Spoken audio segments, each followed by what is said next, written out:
Maintenant, je vais enregistrer pour vrai. Ouais. On va s'intéresser aujourd'hui à la notion de l'identité. Qu'est-ce que l'identité? Hein, jusqu'à maintenant, on a vu un peu c'est quoi la culture, on a également vu c'est quoi la socialisation, c'est-à-dire la manière par laquelle on intériorise la culture. Et aujourd'hui, on va donc s'intéresser à l'identité. Comment est-ce que la culture vient façonner notre manière de nous percevoir et d'être également perçu par les autres, surtout en contexte d'interaction, mais au sens large également. On va aborder ces éléments-là dans quelques instants. Donc, on va s'intéresser essentiellement à la question de l'identité aujourd'hui. Et après avoir fait culture, socialisation et identité, ça va, disons, ça va avoir placé la table. Oh, voilà, c'est comme plein de monde qui se connecte. Très excité. Beaucoup trop de café aujourd'hui, désolé. À ce moment-là, ça a vraiment placé la table à le fameux atelier de la semaine prochaine, donc des 2 prochaines semaines. Hein. Donc, on a 2 semaines d'atelier, comme c'est excitant. Prochaine semaine, je vous envoie une capsule YouTube. En fait, c'est un documentaire d'une cinquantaine de minutes environ. Et je vous envoie également une fiche de lecture, si on veut. C'est-à-dire que je vais vous demander de regarder le documentaire et de remarquer des choses. Hein? On va en discuter la semaine prochaine, on va quand même se voir, vous allez vous connecter quand même sur Zoom, mais ça va durer environ une quinzaine de minutes, hein, petite présentation. Il va y avoir un documentaire à regarder sur YouTube et ce documentaire-là peut être analysé en fonction de ce qu'on a vu sur culture, socialisation et identité. En gros, c'est de faire une analyse de contenu qu'on appelle. Est-ce que vous êtes capable de regarder une réalité sociale bien particulière avec le regard d'un sociologue, en regardant avec le concept qu'on a vu sur la culture, la socialisation et l'identité? Jusqu'à maintenant, je ne devrais pas changer d'avis, mais je l'ai déjà un peu évoqué, hein, ça sera un petit documentaire j'ai oublié la série, c'est un peu embêtant, mais c'est sur la première journée d'individus en prison. Hein, c'est-à-dire que c'est un peu l'idée qu'en prison, vous et moi, pour la majorité d'entre nous, du moins, nous ne sommes jamais allés en prison. Et vous vous doutez bien qu'il y a une culture particulière à l'intérieur de la prison. Cette culture-là, il faut l'apprendre, donc il faut être socialisé également et que ça va justement faire partie de nous. Ça va façonner également notre identité. Donc, dans le premier moment je dis laboratoire, mais ce n'est pas le bon terme, de l'atelier, vous allez regarder chacun de votre côté le fameux documentaire avec la fiche, si on veut, de lecture du documentaire que je vais vous donner. En gros, qu'est-ce que tu dois observer? Sur quoi est-ce que ton œil doit porter attention? Hein, ça va être essentiellement ça sur le documentaire. Et la semaine d'après, je vais former des équipes et vous allez me former un rapport d'analyse de contenu. C'est-à-dire que vous allez mettre vos notes ensemble en équipe de 4 ou de 5.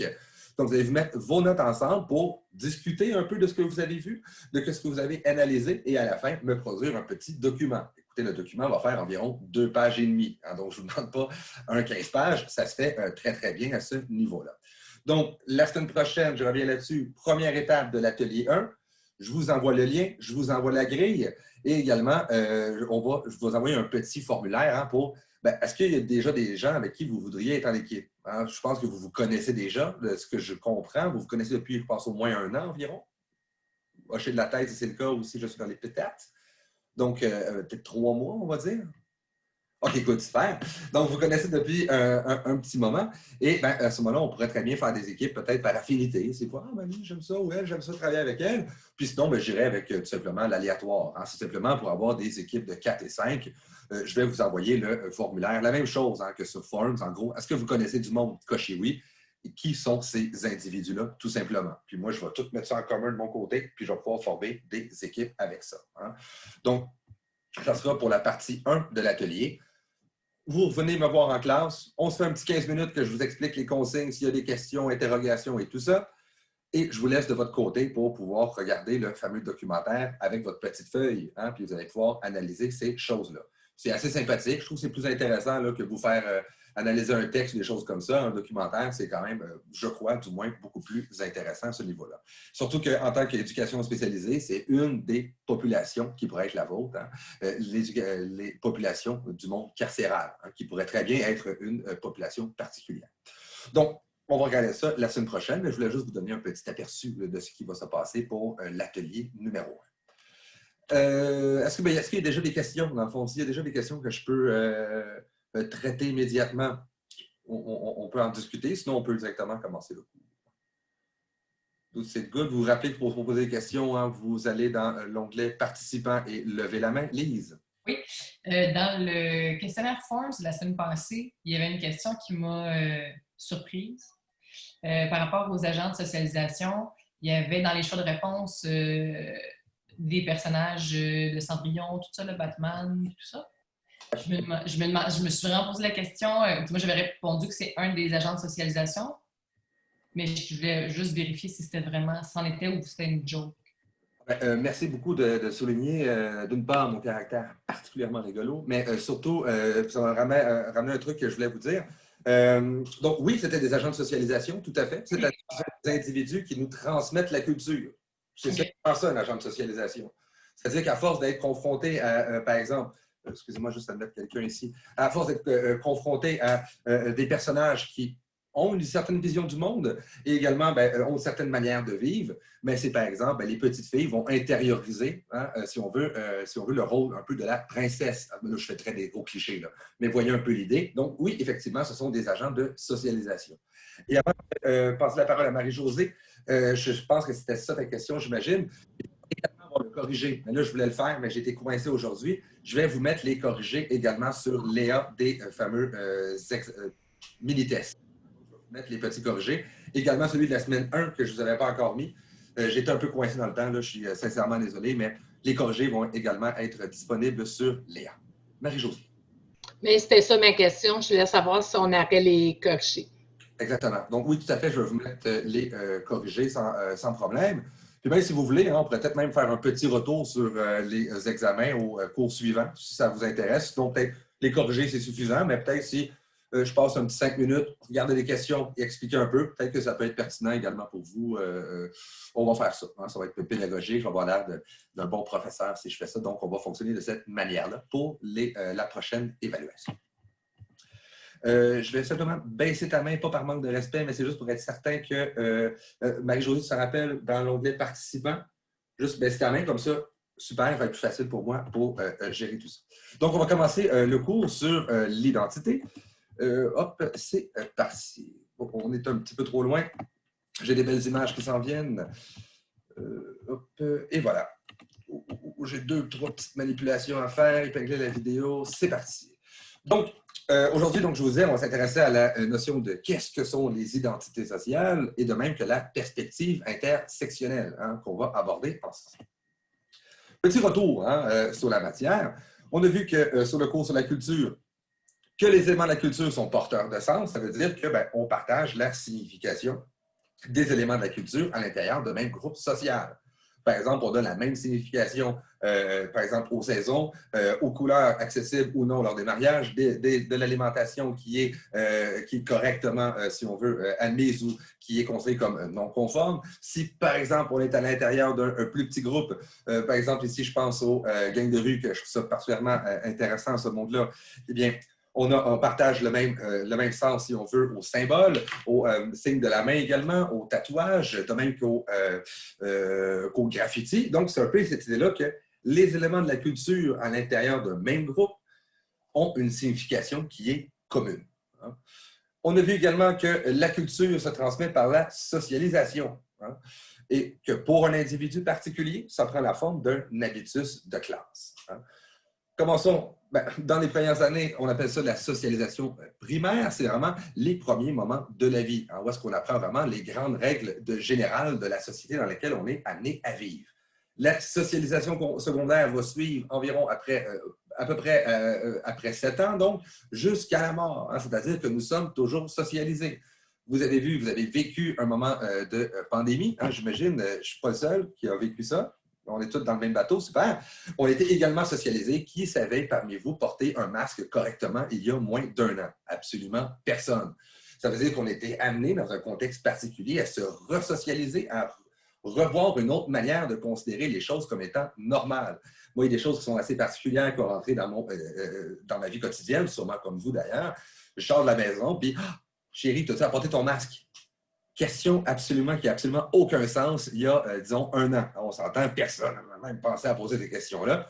Aujourd'hui, parce que, justement, on était constamment mis en relation avec des acteurs de la santé publique, on voit qu'on nous a transmis une culture, ici la culture médicale, et qu'on l'a intériorisée.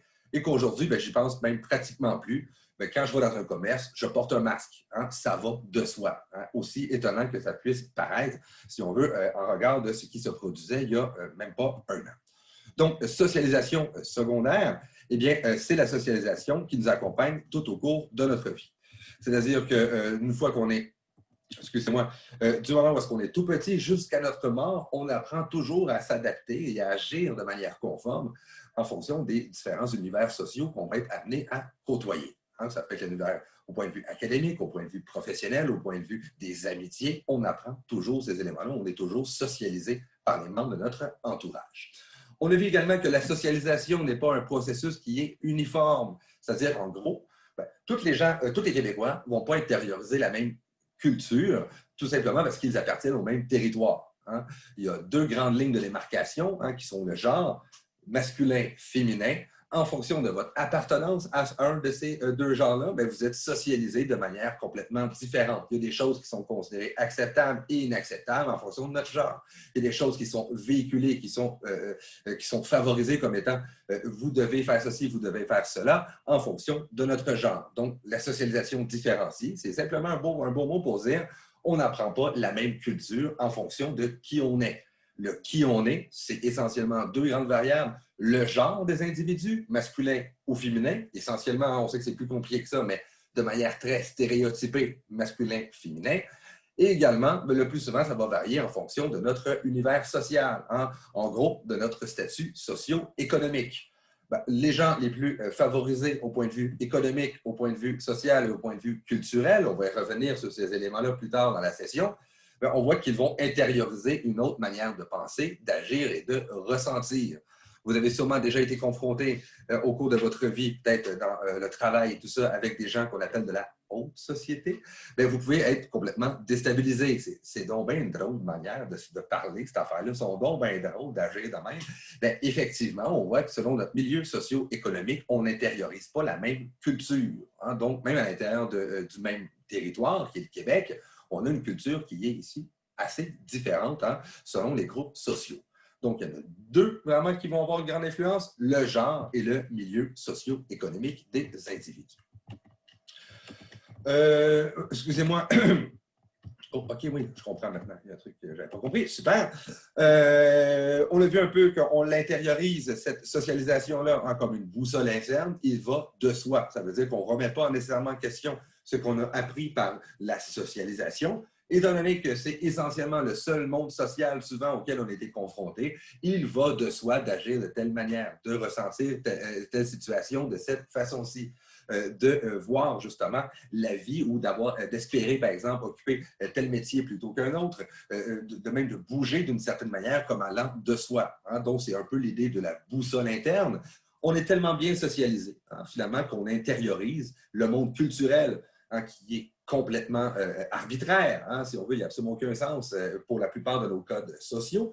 Mais on l'intériorise comme allant de soi. C'est comme une boussole interne qui nous dit à peu près comment agir dans telle ou telle situation. Également, c'est davantage qu'on va aborder aujourd'hui. Hein? La culture va rendre les collectivités, comme les individus, distincts les uns des autres. On va avoir une identité particulière en raison de la culture qui est celle de notre groupe social. Hein? On va voir un peu qu'on a déjà vu, on va quand même le souligner davantage, que les différents groupes sociaux ont des marqueurs d'appartenance et qu'ils sont utilisés comme des éléments de distinction, nous, eux. Hein, marqueur d'appartenance, je vais dans les gros clichés. Okay? Mais par exemple, on pense à homme-femme, qui porte des jupes, qui porte des pantalons, tout le monde porte des pantalons, mais vous voyez un peu l'idée, il y a les garçons et les filles, ce sont donc des marqueurs d'appartenance. Pendant longtemps, sauf dans les années 70, les cheveux courts et les cheveux longs, c'était assez cliché, hein? C'est-à-dire homme-femme, masculin-féminin, ce sont des marqueurs d'appartenance. J'avais déjà un peu évoqué l'histoire des gangs de rue, mais le fait de porter des vêtements rouges ou des vêtements bleus, si on est un Crips plutôt qu'un Blood, ce sont des marqueurs d'appartenance, de même que les tatous, de même que les expressions également. Hein, si on veut, vous côtoyez peut-être des petits milieux sociaux qui ont certains langages, certaines normes particulières, ce sont tous des marqueurs d'appartenance. C'est-à-dire que parce que je connais ces codes-là, je sais que je fais partie de cette gang-là. Donc, je m'identifie à mon groupe en raison de ces marqueurs d'appartenance-là. Et également, ben, je vais les porter sur moi également. Tous les faits de la mode, c'est aussi un ensemble de marqueurs d'appartenance. Hein, si on veut, ben, j'avais déjà un peu évoqué hein, cette idée-là, mais je vieillis doucement, j'ai 36 ans maintenant. Eh bien, un peu plus jeune, comme je vous disais, ben, moi, c'était assez flagrant. Hein. J'avais, mettons, des rappers, il y avait des preps, il y avait des fresh, il y avait des skaters, il y avait tous des groupes hein, qui s'habillaient d'une certaine manière, qui avaient un langage particulier, même une gestuelle qui était complètement différente. Ben, ce sont tous des marqueurs sociaux d'appartenance, qui font en sorte que, ben, quand je les partage, je sais que je fais partie de ce groupe-là, je suis reconnu par les autres en fonction de ces marqueurs d'appartenance-là. Et également, ça me pose une distinction entre moi, nous, les membres du groupe qui avons ces marqueurs d'appartenance-là, et ceux qui n'ont pas ces marqueurs d'appartenance-là. Et là, je fais un petit appel à la communauté Zoom. Est-ce que certains d'entre vous ont justement des communautés, vous dites « Ah ouais, ça, c'est quand même des forts marqueurs d'appartenance. » Parce que c'est quand même un élément fort de l'identité. J'en lance un comme ça, assez rapide. Ben, les signes religieux. Hein? Si vous avez des signes religieux qui sont, par exemple, on prend les musulmans, ben, effectivement, hein, le voile est un marqueur d'appartenance. Si dans un côté un peu moins rigolo, vous appartenez au Ku Klux Klan, ben, vous savez quand même que ben, la toche blanche est un marqueur d'appartenance. De loin, vous savez très bien, je vais peut-être me méfier de ces individus-là. Hein? Donc, parfois, vous les reconnaissez en raison de leur marqueur d'appartenance.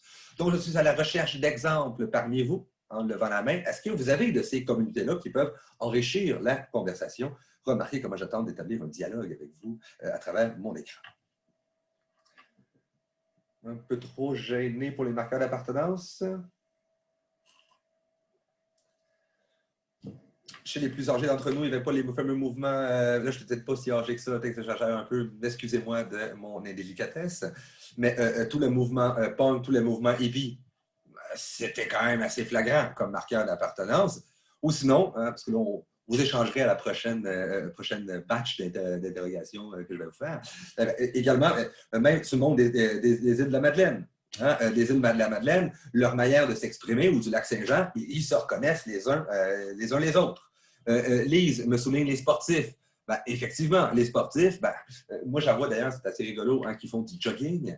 Eh bien, ils ont tous après le même kit, hein, ou même ceux qui font du bicycle, hein, le fameux bicycle de course, je ne sais pas si vous en voyez dans votre coin. Ils ont tous leur petit kit, hein, si on veut, officiel et tout ça. Ben, ils ont l'air d'une petite gang qui suit. Hein. Et même, je prends encore l'exemple de Lise, qui est très, très bon. Moi, je joue au hockey. Ben, c'est quand même particulièrement intéressant que l'autre équipe ait son propre marqueur d'appartenance. Hein, parce que sinon, ce serait difficile de savoir à qui est-ce qu'on peut passer la rondelle si tout le monde avait un chandail de la même couleur. Hein. Donc, ce sont tous des marqueurs d'appartenance qui divisent les groupes les uns les autres, qui font en sorte qu'on se reconnaît à l'intérieur d'un groupe et qu'on se sait appartenir à ce même groupe-là. Donc, continuons un peu. Hein, c'est un peu ce qu'on va aborder aujourd'hui. Donc, la culture, ben, c'est un peu l'idée que ça va donner une identité aux individus qui va être distincte les uns des autres. Hein. Ça veut dire que les groupes utilisent des marqueurs d'appartenance qu'on a un peu évoqués, hein, qui vont avoir 3 grandes fonctions. Comme signe d'appartenance, bon, on peut évoquer, comme reconnaissance, je me reconnais comme étant membre du même groupe parce qu'on a les mêmes signes d'appartenance, et également de distinction. Je fais partie de mon groupe parce qu'on a tous les mêmes signes d'appartenance, et de l'autre côté, vous ne les avez pas, vous êtes dans un autre groupe à ce moment-là. Hein, donc, 3 grandes fonctions au fameux marqueur d'appartenance. J'ai dit le mot appartenance beaucoup trop souvent. Excusez-moi. Donc, définition très, très canonique de l'identité. Hein. C'est l'ensemble de référents sociaux. Excusez-moi, j'ai mon petit dessin ici qui m'embête un peu. Ensemble de références sociaux, subjectifs et matériels par lesquels un individu est reconnu et se définit socialement. Hein.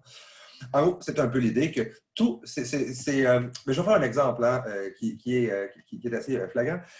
Lorsqu'on est en ordre d'interaction, vous tombez des fois en interaction avec des individus. En gros, vous avez quelqu'un devant vous, hein, puis vous devez en quelque part savoir c'est qui cette personne-là. Comment est-ce que vous faites pour l'identifier? Bien, on a tous des petites étiquettes, hein, comme au magasin, en quelque part, qui nous définissent. Bien, c'est ces éléments-là qui sont propres à l'identité. Si on veut, bien, comment est-ce que vous vous identifiez concrètement? Si je prends un exemple assez banal, hein, vous avez tous peut-être déjà vu l'émission Occupation Double. Oui, hein, même peut-être les honteux aussi qui font des petits sourires comme moi. Moi, j'écoute Occupation Double, ça ne me dérange absolument pas. Mais c'est assez rigolo, hein? C'est-à-dire comment est-ce qu'ils vont se définir, ces personnes-là? Ben, si on regarde le petit carton sur lequel est écrit en dessous de leur nom, hein, ils ont leur nom, donc déjà hein, une identité familiale. Okay? Il va y avoir leur nom, leur âge, leur métier. 3 grands types d'identité hein, qui vont finir par définir ces individus-là. En gros, c'est quoi ton prénom? C'est quoi ton âge? Je peux te classer à peu près. Tu es dans quel âge? Peut-être éventuellement dans quelle génération tu te situes. Ils sont pas mal tous dans le même groupe d'âge. Et également le métier. Mais le métier est encore une fois un fort élément de l'identité. Hein? C'est un élément par lequel on se définit énormément. Si je vous présente, par exemple, vous êtes des personnes ici, évidemment, dans la classe, vous êtes célibataire, admettons. Puis vous dites, OK, ben là, je te présente 2 personnes. Okay. Une médecin, hein, parce qu'on va essayer d'être féministe, on va dire des figures, voilà. Une médecin ou une mécanicienne. Est-ce que vous avez la même perception de ces 2 personnes-là? Absolument pas. Hein? Pourquoi? Ben parce que justement, on a des fameux stéréotypes amenés par ces identités sociales-là. Hein? Mais c'est un peu ça, cette notion d'identité-là. Par exemple, de laquelle manière est-ce que vous vous définissez? Par exemple, je ne veux pas le faire parce que c'est un peu un piège. Mais je pourrais demander, ben, par exemple, vous, présentez-vous. Ah ben là, mon nom, c'est Roger Gingras, j'ai 39 ans, je suis mécanicien. Ce sont tous ces éléments-là que l'on amène pour se définir. C'est un peu ça à quoi on va s'attarder aujourd'hui, mais surtout les effets de l'identité sociale sur les individus. Donc, revenons un peu sur l'idée. Hein? C'est l'ensemble des référents sociaux, hein? Votre profession, votre statut social, votre ethnicité, subjectif également, hein? Vos groupes d'intérêt, vos loisirs, mais également matériel, on va moins s'intéresser à celui-là, par lequel un individu se définit et est reconnu socialement. En gros, le plus souvent, quand on va demander à quelqu'un de se définir, mais il va dire son âge, sa profession, son statut social qui est souvent corrélé à la profession, l'ethnicité, vous n'avez pas besoin qu'elle vous le dise parce que vous la remarquez, et il va y avoir un truc comme dit, ben, je suis un amateur de plein air. Donc, à ce moment-là, on a 4 grandes identités dans lesquelles la personne se définit comme amateur de plein air, comme policier, vous voyez un peu l'idée, et qui va être reconnu par les autres également en fonction de ces identités sociales. La notion d'identité, c'est un peu ça qui est complexe. C'est-à-dire que on a plusieurs identités qui nous définissent.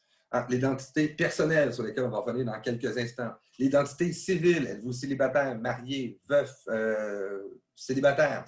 L'identité sexuelle, hein, homme, femme, de genre, masculin, féminin, queer. Donc, on a tout ce mouvement-là également. L'identité professionnelle, c'est quel est votre métier familial, quel est votre nom de famille. On s'inscrit également à l'intérieur d'un groupe familial. Religieuse également, est-ce que vous avez ou non une religion?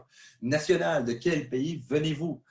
Culturel et de groupe, hein, c'est un peu ce qu'on a vu avec les amateurs ou sinon les membres de groupes criminalisés, ça peut également rentrer là-dedans.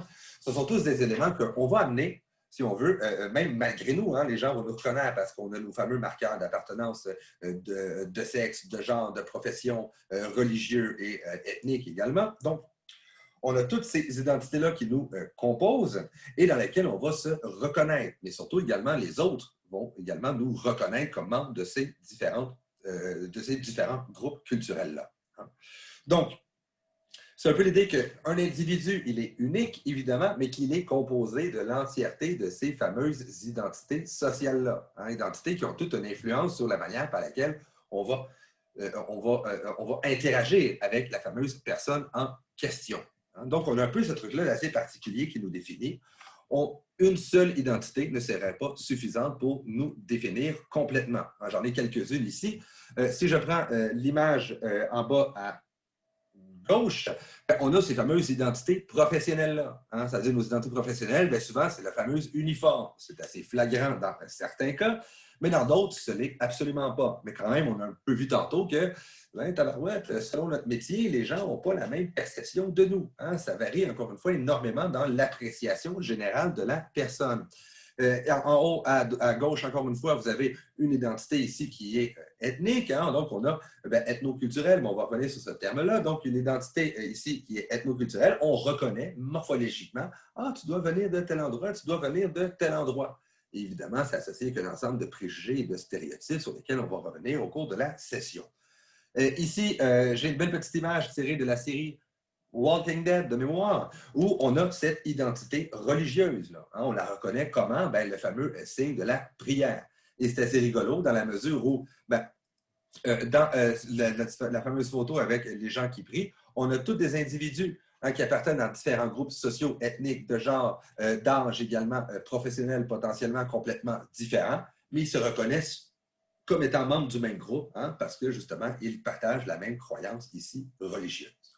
J'avais deux petites histoires rigolotes hein, pour vous montrer cette idée-là de l'identité. Vous savez que les médecins sont très, très fiers de leur identité professionnelle. Eh bien, il y avait quelque chose de rigolo. Moi, j'avais un médecin, quand j'étais plus jeune, il passait sa vie en sarrau de médecin. C'est-à-dire qu'il était à l'épicerie, qu'il allait à la quincaillerie, n'importe où. Il portait toujours son sarrau avec son fameux stéthoscope. Qu'est-ce qu'il faisait? Mais il portait une identité professionnelle sur lui. C'était pas juste un vêtement pour empêcher que, même là, mini parenthèse, je pense pas que les médecins en consultation se salissent suffisamment pour avoir apporté un sarrau. Là. Je pense qu'on en convient. Je pense que les éducatrices en service de garde auraient beaucoup plus besoin de sarrau que les médecins. Mais quand même, on a cette idée-là qu'on va porter notre identité professionnelle sur nous. Hein. Je faisais également des entrevues avec des personnes âgées. Mais les personnes âgées, excusez-moi, les personnes âgées, c'était les hommes âgés, ils avaient vraiment cette identité professionnelle qui était particulièrement importante pour elles. Les individus, même après 15 à 20 ans après leur retraite, se définissaient toujours par leur métier. En gros, je leur demandais, première question, bonjour, blablabla, est-ce que vous pouvez vous présenter brièvement? En fond, c'était juste pour savoir c'est quoi les identités par lesquelles tu te définis le plus spontanément. Et la grande majorité de ce groupe-là se définissait par bonjour, mon nom est, on va dire, Roger, je suis avocat. Il n'était plus avocat depuis 20 ans, il était à la retraite. Mais on voit quand il se définit lui-même comme étant un avocat. Et mini parenthèse, c'est particulièrement dur pour les personnes qui tombent à la retraite, hein, donc l'expression même tomber à la retraite, c'est assez particulier, dans la mesure où ils se sont définis toute leur vie par leur vie professionnelle, surtout les hommes de cette génération baby boomers un peu, se sont tous véritablement définis par leur métier.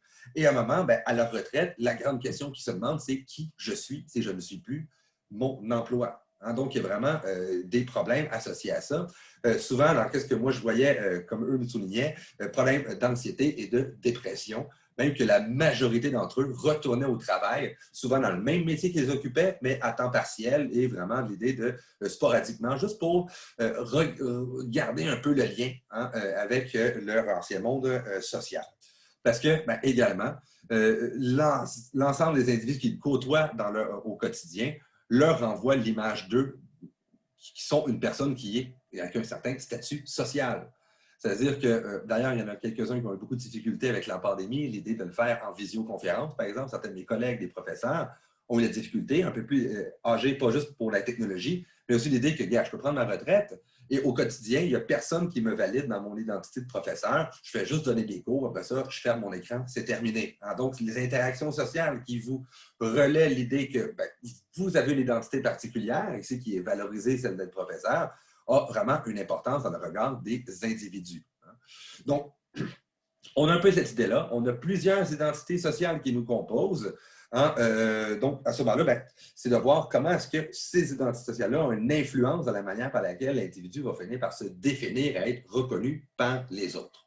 Ça va prendre vraiment de l'importance à la deuxième partie du cours, hein, qui vont s'intéresser aux identités sociales négatives. Hein, où est-ce que c'est moins valorisé d'être porteur de certaines identités, mais ça a également un impact lors de l'interaction sociale. Donc, on a un peu cette idée-là, hein? On a un ensemble d'identités sociales qui nous définit.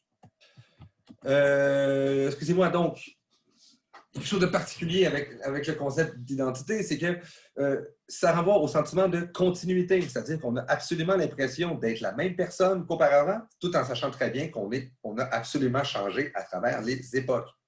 Donc, il y a vraiment cette idée-là du deuxième point d'ailleurs, de trouver une cohérence, c'est-à-dire qu'on évolue à travers le temps, on est composé de plusieurs identités sociales. L'individu, hein, un de ses travails dans la vie, c'est malgré ses identités multiples, hein, de se sentir comme étant unique, d'être une seule personne. Alors, moi, je me considère comme moi. Je ne me considère pas comme un homme de 36 ans, québécois, mais d'origine, dans ma famille, si on veut, écossaise, qui aime jouer au hockey, professeur et qui habite à Montréal. Je ne vois pas ça au quotidien. C'est moi, ces éléments-là. Hein, mais c'est le travail de cohérence. Hein, ça veut dire que malgré qu'on a composé d'un ensemble d'identités sociales, on a l'impression d'être unique, d'être composé que d'une seule identité, nous-mêmes. Hein? Mais le nous-mêmes est composé de ces différentes identités sociales.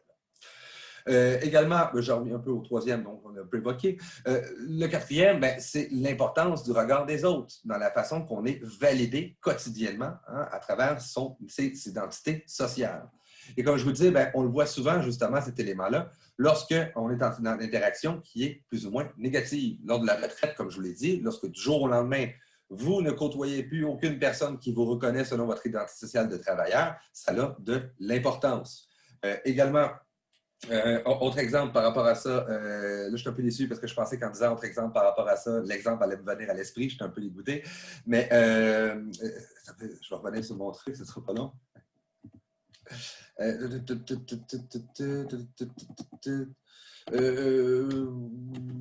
ça va me revenir, je suis absolument désolé, là, journée longue, mais quand même, j'ai complètement oublié mon exemple, j'étais un peu déçu. Mais on oublie, c'est ça, il ne faut juste pas oublier l'idée que ce sont les autres qui nous valident au quotidien à travers nos identités. Ah oui, je m'en venais là. Et c'est que justement, quand vous subissez de la discrimination, si vous êtes victime de préjugés, de stéréotypes, c'est là justement que vous voyez qu'à la négative, les gens vous renvoient une identité de vous-même dans laquelle peut-être vous ne vous reconnaissez pas, mais que les autres vous identifient dans ce fameux groupe-là. Donc, on a un peu l'idée que le regard des autres a énormément d'importance dans la manière par laquelle on se reconnaît au quotidien. Retournons à notre diapositive. Donc, voilà. Donc, l'identité va se composer vraiment de deux grands pôles, hein, le pôle individuel et le pôle social. Le pôle individuel, on va encore un peu l'évoquer, hein, mais le pôle individuel, c'est véritablement notre identité qu'on appelle personnelle. Hein, ça veut dire, essentiellement, toutes les interactions qu'on a eues au cours de notre vie, notre tempérament, notre caractère, va composer notre pôle individuel. Le pôle social, c'est celui qu'on évoque un peu depuis le début du cours. C'est justement toutes les petites étiquettes à travers lesquelles les autres nous reconnaissent en situation d'interaction. Hein. Donc, on va aborder un peu ces deux éléments-là séparément. Le pôle individuel, eh bien, c'est un peu l'idée que c'est le caractère, les expériences, l'histoire, les souvenirs personnels, vos préférences, vos valeurs, vos représentations du monde, tout acquis quand même dans l'interaction avec les autres, mais qui fait en sorte qu'on a une forme de singularité. Ce pôle-là, c'est véritablement ce qui compose le pôle individuel de la personne. C'est-à-dire que on a un caractère, on a une expérience, ce ne sont pas des étiquettes sociales. Hein, les étiquettes sociales, qui est vraiment importante dans l'interaction, ce sont le pôle social de l'identité. Le pôle individuel, c'est véritablement tout ce qui nous caractérise comme individus en dehors de ces fameuses étiquettes sociales-là. Et là, il y a un truc qui est assez intéressant, hein? C'est-à-dire qu'on est de plus en plus culturellement amené à approfondir notre pôle individuel, approfondir notre profondeur biographique. Hein? C'est-à-dire qu'on pourrait tous pratiquement écrire ici notre biographie. C'est quelque chose de relativement récent dans nos sociétés. C'est-à-dire que jusqu'à la Renaissance, l'idée, le « je » n'existait pratiquement pas. Hein? Même que les premiers textes écrits au « je » arrivent très, très, très tardivement dans l'histoire. On est avant tout un membre de la communauté. C'est-à-dire qu'on se définit essentiellement par notre appartenance à des groupes sociaux. On a beaucoup de difficultés dans ces sociétés-là, hein, plus traditionnelles, à se définir autrement que par notre groupe social. Hein. Ça veut dire que, par exemple, on a aussi des choses assez particulières où est-ce que les prénoms, hein, au Moyen-Âge, par exemple, n'existent pas forcément. On est fils de, fille de, avant même d'avoir un prénom. On est donc davantage nommé en fonction de notre nom de famille. Même également, on avait des plats qui n'étaient pas des plats qui étaient individuel, on avait un gros plat collectif pour l'ensemble de la famille. Le fait même d'avoir une chambre n'avait absolument aucun sens, surtout qu'on avait surtout une grande pièce dans laquelle l'ensemble des individus vivaient aujourd'hui. Mais aujourd'hui, on est de plus en plus amené, et c'est culturel, hein, de vraiment faire valoir sa singularité, ses différences par rapport au groupe. Est-ce que c'est bien, est-ce que c'est mal? C'est absolument pas la question de la sociologie de s'intéresser à ça, hein? C'est peut-être la philosophie qui devrait s'y intéresser. Mais tout de même, on voit vraiment cet élément-là. Je dois me singulariser, hein, par rapport à mes fameux groupes d'appartenance. Si on veut, cet élément-là, en fait, qui dit j'apporte ma petite touche personnelle, hein, à la manière d'être collective, hein, qui est relativement récent, je vous le rappelle. Donc, dimension singulière de l'identité, c'est relativement intéressant, mais pour ce qui va nous intéresser à nous, je veux davantage insister sur le pôle social de l'individu. Pôle social de l'individu, eh bien, excusez-moi, hein, voilà, le pôle social, c'est un peu ce que je vous disais, hein, c'est tout ce qui permet d'identifier de l'extérieur un individu en fonction de ses appartenances sociales. On a des attributs qu'on nomme catégoriels, on classe les gens dans des catégories, hein, l'âge, le sexe, le genre, l'ethnicité, les marqueurs sociaux, le statut social également, hein, le fait d'être mère, père, un artiste, étudiant, dans le fond, les emplois que vous pouvez mettre à l'intérieur de ça. Donc, c'est ça, un ensemble d'éléments qui permet aux autres de vous identifier de l'extérieur en fonction de nos appartenances sociales. C'est également important de souligner que ce n'est pas juste les autres, c'est nous-mêmes qui se définissons en fonction de ces catégories-là. Hein. Par exemple, ici, qui a des enfants dans la classe? Est-ce que vous vous définissez, est-ce que c'est seulement les autres qui vous reconnaissent comme étant une mère? Ou vous vous définissez également un petit peu comme étant une mère? J'ai l'impression que, du moins, plusieurs d'entre vous se reconnaissent comme étant une mère. Donc, c'est un peu l'idée que on n'est pas seulement reconnu par les autres en fonction de nos appartenances, on se reconnaît également en fonction de nos appartenances sociales. Et évidemment, tous ceux qui ont des enfants savent très bien la distinction sociale et culturelle, hein, entre être une bonne mère et une mauvaise mère.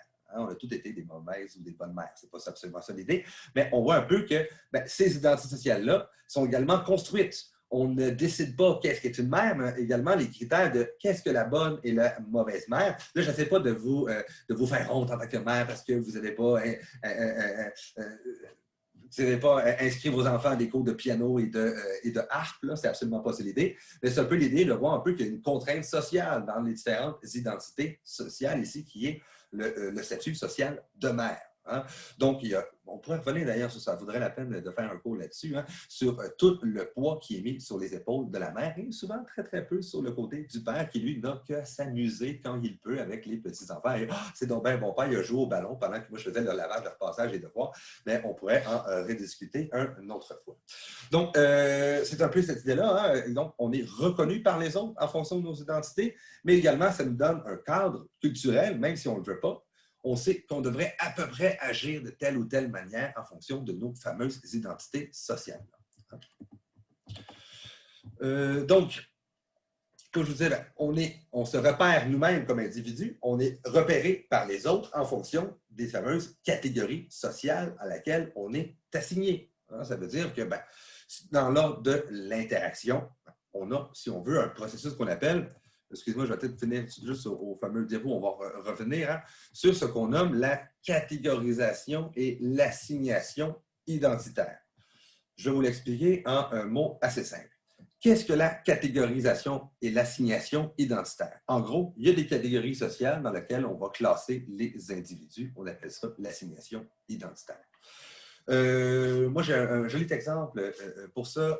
Moi, je fais du lavage et je trouve que les vêtements des filles sont particulièrement complexes. Hein, moi, j'ai des gens à manches longues, des pantalons, des shirts et des t-shirts. Ça ressemble à peu près à l'ensemble de mes vêtements. Par contre, les femmes, c'est beaucoup plus complexe. Hein? Il y a un ensemble de variétés de vêtements qui, spontanément, on ne sait pas où les classer. Et moi, ma copine, elle a fait dans le truc, elle a son garde-robe, elle a fait des jolies petites cases. Il y a une case jupe, une case pantalon, une case, vous voyez un peu l'idée. Hein? Donc, elle a un peu séparé ces trucs. Les cases existent avant même que je commence à classer les vêtements. Moi, j'ai ma pile de vêtements pliés. Une pile, oui, ce sont des piles de vêtements pliés. Et je dois assigner chaque vêtement à leur fameuse case. Hein?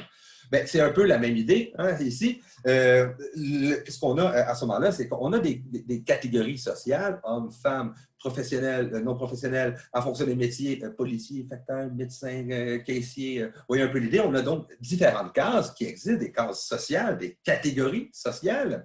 Et en situation d'interaction, excusez-moi, on fait toujours de l'assignation identitaire. On essaie de repérer des marqueurs d'appartenance sur ceux qui sont en face de nous pour les mettre dans des petites cases, pour faire de l'assignation identitaire. Hein? Par exemple, la première fois que vous m'avez vu, qu'est-ce que vous vous êtes dit? Ça va être intéressant. Mais au-delà de ça, vous ne me connaissiez absolument pas. Donc, vous êtes, il me semble qu'il y a un petit peu de cheveux gris. OK, donc, il n'est pas dans les jeunes. Donc, je vais le mettre dans les moyennement âgés, mettons. C'est un homme, donc je vais le mettre dans la case des hommes. C'est mon professeur, je le mets dans la case... Là, parce que vous ne voyez pas parce que je t'arrête de faire des cases. C'est un peu bête que je ne vous mette pas à l'écran. Mais voyez un peu l'idée. Lorsqu'on est en situation d'interaction, on va classer les individus à l'intérieur de catégories. C'est le processus qu'on appelle l'assignation identitaire. Toi, je te prends, je repère des signes, si on veut, qui sont associés à ton identité et je vais te mettre dans différentes petites cases, dans différentes catégories. Hein? On va revenir, c'est d'ailleurs le grand mouvement contre lequel va se battre le mouvement LGBT de dire, bien, écoutez, vos cases hommes, femmes, hétéros, homosexuels qui ne fonctionnent pas. Ça veut dire qu'il n'y a pas assez de cases pour mettre tous les vêtements qui sont ceux de ma copine. Mais on va revenir plus tard sur cet exemple-là. Donc, c'est un peu l'idée de la catégorisation et l'assignation identitaire. Si je prends, ici, j'ai pris des exemples assez clichés. Hein? Voilà. Donc, je vous mets le premier ici. Là, bon, c'est spontané, on ne réalise même pas. Hein? Dans quelle case est-ce que, au pluriel évidemment, vous le classez? Probablement dans la case homme. Ben, quelqu'un veut lever la main, c'est encore plus rigolo si quelqu'un veut parler ou juste ouvre son micro, c'est plus intéressant. Vous n'allez pas vous tromper et c'est spontané. Jean-Félix, vas-y, je te vois que tu te concentres fort. Peux-je ouvrir ton micro? Oui, moi je le mettrais dans la catégorie homme. Pourquoi? Mais selon ce que je vois, vite, avec les traits physiques, etc., le descriptif. OK. Donc, on a ça pourrait être une femme, mais j'imagine que c'est un homme. Je ne vais pas te coincer, hein? Je voulais l'aider un peu de c'est quels sont les signes qui t'amènent à. Mais évidemment, il y en a. C'est juste voir, on repère ces signes-là. Quel autre cas? En fait, avec l'habit, stéthoscope, etc., on peut croire qu'il est médecin. Donc, identité professionnelle du médecin en raison des marqueurs sociaux d'appartenance associés à ce statut professionnel-là. Tout à fait. Marqueur physique en haut de 60 ans. Les cheveux gris? Les cheveux gris, l'aspect de la peau du visage, les lunettes, etc., le petit look. Ce qui explique d'ailleurs que beaucoup d'hommes et beaucoup de femmes se teignent les cheveux. Pourquoi refuser l'assignation identitaire à la catégorie personnes plus âgées? Hein, on voit un peu pourquoi est-ce qu'on a ces stratégies-là, tout à fait. Sinon, ben moi, j'en vois pas nécessairement. Il y en a une qu'on ne voit pas parce qu'on est tous dans le même groupe. Question piège.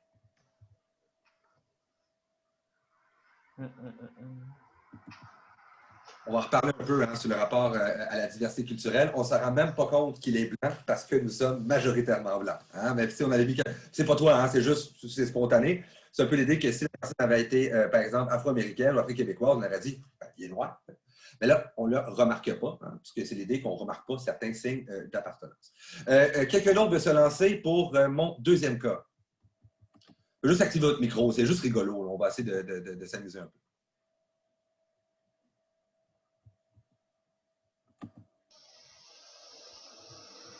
Oui. Une femme. Oui. Donc, on a la catégorie féminine. Qu'est-ce qu'on voit d'autre également? Vous n'êtes pas raciste, hein? Musulmane. Merci beaucoup. Pourquoi que vous dites qu'elle est musulmane? Ben, le signe religieux voit le... OK, super. Elle est également potentiellement une personne arabe également. Alors, souvent, on fait le lien entre les deux, mais je ne faisais pas, c'est pas ça l'idée. Mais c'est un peu l'idée. Hein, on repère donc ces fameux signes-là. Et également, ben, c'est qu'est-ce qu'on voit? On va passer les deux autres là, parce que le temps file quand même. Mais qu'est-ce qu'on voit également? Ben, c'est qu'on a une appréciation générale de la personne en fonction de ces identités sociales-là. Hein, ça veut dire qu'on ne fait même pas exprès. On se dit, ben, elle doit être à peu près de même. Il doit être à peu près comme ça. Pourquoi? Parce qu'on a justement ces fameux préjugés, ces stéréotypes-là qui sont associés à chacune des catégories sociales dans lesquelles on range involontairement les individus. Ce n'est pas que vous êtes des bonnes ou mauvaises personnes, c'est simplement pour définir la situation. On est dans une situation d'interaction, je dois repérer certains signes sociaux qui me permettent de savoir à qui je crois avoir affaire. Hein? Donc, c'est un peu cette idée-là assez particulière avec l'identité. Si je continue, hein, donc on a vu un peu que, excusez-moi, on a vu un peu que, on a des groupes, excusez-moi, je suis en train de capoter. C'est un peu l'idée, hein, qu'on fait de l'assignation identitaire, on met les individus dans les différentes cases sociales qui sont les catégories sociales. Hein, dans le fond, souvent, c'est des termes tout simplement pour ces fameuses identités sociales. Les identités sont également, pourquoi est-ce qu'on se reconnaît en fonction de ces identités-là? Mais c'est que souvent, en fonction de nos identités, on va vivre certaines expériences particulières. Les professeurs ont à peu près une vie qui est semblable. Donc, quoi de plus normal, qui se reconnaissent entre eux et qui aient plus d'affinité? On est à l'intérieur de la même sous-culture. Moi, c'est assez rigolo. Si quand je vais dans une fête, auparavant, parce que là, on ne peut plus y aller, mais auparavant, quand j'allais dans une fête, puis que je croisais quelqu'un qui était professeur, automatiquement, c'est drôle, on dirait qu'on devenait amis. Hein? Pourquoi? Tout simplement parce qu'on partageait une même identité sociale associée à une expérience qui est partagée. Vous avez peut-être vécu la même chose, hein, pour d'autres identités. Par exemple, oui, moi aussi, je suis un gamer, ou moi aussi, je suis dans tel groupe social. C'est définitivement de cette manière-là. Hein, on veut qu'on reconnaît les autres, mais souvent aussi, c'est parce que c'est associé à une sous-culture spécifique, à une sous-culture particulière. Hein. Les groupes sociaux, je pense qu'on a déjà un peu évoqué ça. Et également, ce dernier petit élément ici, hein, toutes les catégories sociales sont associées à certaines attentes sociales. On sait à peu près, ou moins on pense, à peu près comment telle personne est ou va agir, le plus souvent qu'autrement, qui est complètement stéréotypé. Hein? C'est un peu ça qui nous fait rire quand on voit, par exemple, des personnes âgées faire du skateboard. Ça nous fait rigoler. Pourquoi? Parce que ça brise un peu la convention de nos préjugés en fonction de l'âge. Et c'est un peu cet élément-là ici que Goffman a parlé, hein, de cette fameuse identité. Eh bien, c'est de voir un peu que dans l'interaction, on ne sait jamais à qui on a affaire. Hein. On est en face de telle situation, mais on doit pouvoir avoir des éléments pour définir la situation. Qu'est-ce qu'on fait? On essaie d'identifier certaines caractéristiques morphologiques, identité ethnique, sexuelle, de genre, l'âge. Le style de vêtement, éventuellement, pour identifier un habitus culturel. Donc, il est habillé à peu près comme ça, il y a après une coupe de cheveux à peu près comme ça doit être à peu près comme ça. S'il y a une coupe longueuil, je ne suis pas certain, je ne sais pas trop c'est qui. Donc, caractéristiques morphologiques, visuellement, on voit un peu ces éléments-là. La manière de s'exprimer également, hein, verbalement, la gestuelle, on va encore une fois essayer de repérer, encore une fois ici, l'habitus culturel. Hein? Donc, on essaie de savoir à peu près qui est ce fameux individu-là par sa manière de parler, également de sa gestuelle également. Hein? Donc, pour nous, dans l'interaction, on voit ces saillances, tous les petits éléments qu'on leur remarque, mais ce sont tous des éléments, si on veut, qui sont associés aux identités sociales. Hein? Par exemple, vous êtes toutes et tous déjà entrés dans un bar pour aller draguer. C'est sûrement déjà tous arrivés à cet endroit. Ou dans les bibliothèques ou dans les confiseries. Je ne juge absolument pas. Hein? Vous pouvez aller où vous voulez, ce n'est pas l'idée. Mais vous êtes tous sûrement déjà allés dans un endroit particulier où vous dites « J'aimerais trouver l'âme sœur aujourd'hui ». Comment vous fonctionnez concrètement? Vous rentrez dans le bar. On va revenir sur la formation des couples. Hein? On ne va pas dans n'importe quel bar non plus, mais on va en rediscuter. Et qu'est-ce que vous faites concrètement? Vous faites un repérage de l'espace. Hein? Quand vous repérez, qu'est-ce que vous tentez de repérer? Vous essayez d'identifier des individus qui vous trouvez correspondent à ce que vous cherchez. Mais c'est quoi? Vous ne connaissez personne. Il n'y a personne qui vous a parlé. Vous ne connaissez absolument rien. Vous dire, OK, lui, il a tel type de vêtements, OK, ouais. Si je suis une jeune fille timide, OK, vous ne savez pas, je suis une jeune fille timide, et je vois un gars avec, dans le bon vieux temps des punks, avec les gros pics à la tête et un gros côte de cul, je vais dire, peut-être pas lui. Hein? C'est quand même probable. Donc, à ce moment-là, je vais essayer de faire du repérage, hein, donc de caractéristiques ici qui sont sociales, des identités sociales, hein, qui sont donc autant de marqueurs d'appartenance. Après, éventuellement, je vais aller parler à la personne. Hein? Mais quand je vais aller parler à la personne, je vais avoir des manières de parler, de manière de gestuelle ou encore une fois vocale, tout simplement. Je vais pouvoir classer l'individu en fonction de son habitus culturel. Est-ce qu'il s'exprime comme ça ou il parle de même? ce ne sont pas le même type d'individus qu'on a en face de nous. Ce sont autant d'identités sociales. Vous n'avez pas parlé avec la personne pendant 35 heures, mais vous avez classé facilement l'individu dans telle case sociale. Vous avez en fait de l'assignation identitaire. Même si vous ne le voulez pas, même si moi je ne le veux pas, mais ce sont toujours des choses que l'on fait spontanément. Hein? C'est justement, on vit uniquement en société parce qu'on peut reconnaître nos fameuses identités sociales, les nôtres, mais également celles de ceux qui sont en face de nous. Hein? C'est comme ça que fonctionne l'interaction sociale. Également, il est assez rigolo cet élément-là, c'est de dire que les humains vont essayer également de vouloir projeter une image positive d'elles-mêmes. C'est pour ça que j'avais déjà fait un peu la blague au début de la session, mais qui est absolument vrai. Il y a souvent beaucoup de professeurs qui ont des bibliothèques derrière eux. Vous avez sûrement remarqué ce truc-là. Marqueur social, c'est associé au fait d'être quelqu'un qui a une culture générale. Mais voyez un peu l'idée, c'est pas pour rien que la plupart d'entre eux, les professeurs, est-ce que c'est moi qui hallucine ou plusieurs de vos profs ont des bibliothèques? Ça se peut-tu, non? Oui? J'ai eu un gros blanc, je me sens un gros malaise, mais je vais faire comme si. Justement, c'est un peu l'idée. Ils projettent justement des éléments associés à une classe sociale pour justement avoir dégagé une image positive d'elle-même. Évidemment, je ne vais pas vous projeter mon bout lui, il est quand même pas si pire, mais mon bout non, c'est quand même pas si mal. Mais j'ai des traits, j'ai des pièces un petit peu plus triste, mais je ne vais pas me mettre dans mon sous-sol pas fini en terre. Évidemment, ça pourrait avoir l'air un peu glauque et je pourrais avoir l'air d'un tueur en série, image que je ne veux pas, évidemment, projeter auprès de mes étudiants. Également, une chose rigolote, quand j'étais à l'université, eh bien, les étudiants avaient tous tendance à lire le même livre, que je mets toujours ici derrière moi, Le Capital de Karl Marx. Pourquoi? Ils sont en sociologie, évidemment, ils sont en sciences humaines. J'ai une figure ici incontournable de la sociologie des sciences humaines qui vous marque complètement à gauche. Évidemment, en plus, le livre est rouge. Donc, à ce moment-là, on n'a absolument aucun problème. Il n'y a personne, pratiquement, qui a jamais lu ce livre-là. Regardez comment c'est écrit petit, puis qu'il y a plein de formules mathématiques absolument indigestes. Malgré tout, les individus lisent le livre. Ils font comme, regardez, j'essaie de projeter l'image positive de moi. Qui je suis? Je suis quelqu'un d'intelligent parce que je lis un livre. Donc, c'est un peu cette idée-là qu'on essaie de projeter une image positive de nous-mêmes afin d'être catégorisés dans une case que nous, on considère comme étant plus légitime que les autres. Hein. On fait sûrement la même chose. Également, peut-être à notre âge, c'est un peu moins vrai, mais les jeunes, c'est particulièrement rigolo. Hein, lorsque on leur demande d'ouvrir les caméras, ils se placent parce qu'ils veulent justement projeter une image positive d'elle-même. Donc, c'est un peu, encore une fois, assez rigolo, parce que dans l'interaction, elle n'est jamais définie, la situation d'interaction. C'est toujours un enjeu entre les compères de l'interaction qui se joue avec les codes culturels associés aux différentes identités sociales. Donc, c'est un peu toujours ça qui est en jeu. Revenons un peu sur cette idée-là. Excusez-moi. Donc, une petite image ici, c'est pour voir un peu que on voit la réalité en fonction des différentes identités sociales auxquelles on est confronté, mais également les différentes identités sociales qui nous composent font en sorte qu'on voit la réalité d'une autre manière. Ça veut dire que les personnes plus âgées, les Irlandais, admettons, les femmes irlandaises,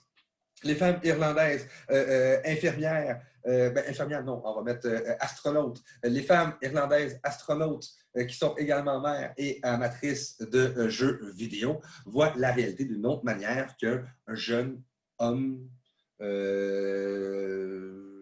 X. Je n'ai pas d'exemple spontanément. Alors, donc, c'est un peu l'idée que les différentes identités sociales qui nous composent font en sorte qu'on voit la réalité d'une certaine manière, mais également, on est perçu par les autres en fonction de ces différentes identités sociales-là. Donc, on retient un peu ces éléments-là. Des fois, c'est pas tout à fait rigolo. Hein? J'ai parlé un peu des éléments un peu rigolos d'identité. Dans l'interaction, on reconnaît les identités en fonction, les individus en fonction de leur identité sociale. Les identités sociales, on ne les décide pas, on ne les choisit pas. Elles sont préfabriquées, elles existent avant même notre naissance. On les intériorise, leur signification par la socialisation. Hein? C'est un peu ce qu'on a vu. Mais on va voir également que des fois, c'est un peu moins rigolo.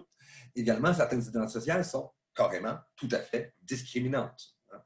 Vous travaillez en éducation spécialisée, j'imagine que vous vous êtes un peu rendu compte que les groupes auxquels vous intervenez, ce n'est pas les groupes les plus socialement valorisés. Hein? Est-ce que ça fait quelqu'un parmi vous qui pourrait me donner, mettons, des noms de groupes qui les intéressent? Ouvrez juste votre micro et dites le mot qui vous intéresse. échec de l'interaction. Gorgée de café pour enlever le malaise. Je vais continuer. Donc, on va aborder plus tard. Mais par exemple, il y en a qui s'intéressaient, par exemple, aux individus, des jeunes autistes ou des gens en situation de handicap ou de personnes qui sont âgées. Est-ce que ce sont des identités sociales qui sont valorisées? Pas nécessairement. Mais quand même, on voit un peu que le poids de l'identité sociale, c'est bien le fun quand on réussit et que voilà. Mais on voit quand même que ça a un effet particulièrement négatif et qu'il y a énormément de liens avec le travail d'éducation spécialisée quand ils sont discriminés, ces fameuses identités sociales. Donc, on va aborder la notion de stigmate. Qu'est-ce qu'un stigmate? Eh bien, dans le bon vieux temps, dans la Grèce antique, qu'est-ce qu'on faisait? Quand un individu volait quelque chose, on lui donnait des petits coups de couteau. Hein? Ça veut dire des coups de couteau dans le visage. Ça veut dire que vous aviez toujours des marques au visage, ce qui faisait en sorte que lors de notre prochaine interaction, la personne va voir que vous avez des marques au visage et va pouvoir dire « Ah, c'est un voleur. Hein? » Donc, c'est un peu l'origine du terme stigmate.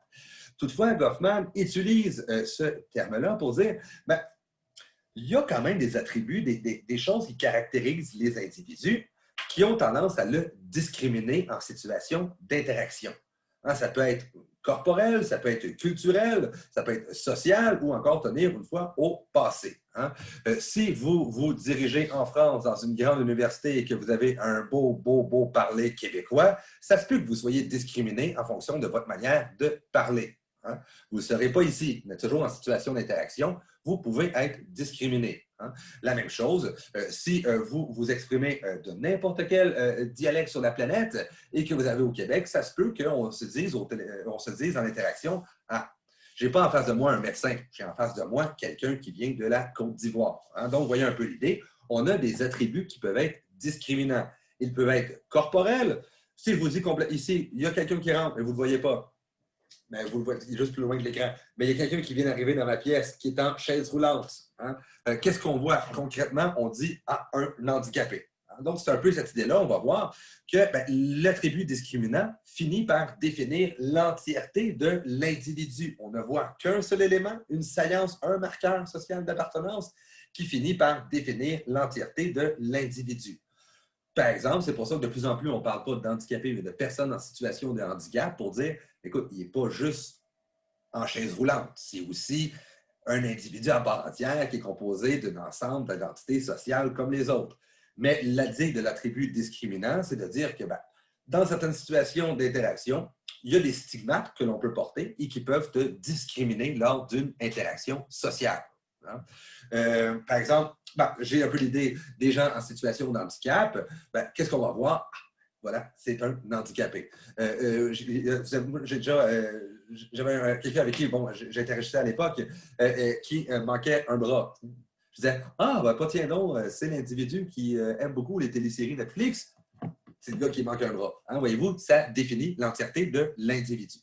Également, ça peut tenir au passé. Hein, par exemple, si je vous présente un excellent individu, il est vraiment sympathique quand je parle à vous, les femmes, beau gosse, tout ça, regard ténébreux et tout ça, mais qui a déjà fait de la prison. Hein. Mais ça va peut-être avoir tendance à, encore une fois, définir l'entièreté de l'individu. On oublie qu'il y a un ensemble d'identités sociales et qu'on voit un seul élément qui est mis de l'avant. Par exemple, les individus des populations arabes ont très vite senti que leur identité ethnique était essentiellement celle que l'on voyait en situation d'interaction depuis le 11 septembre.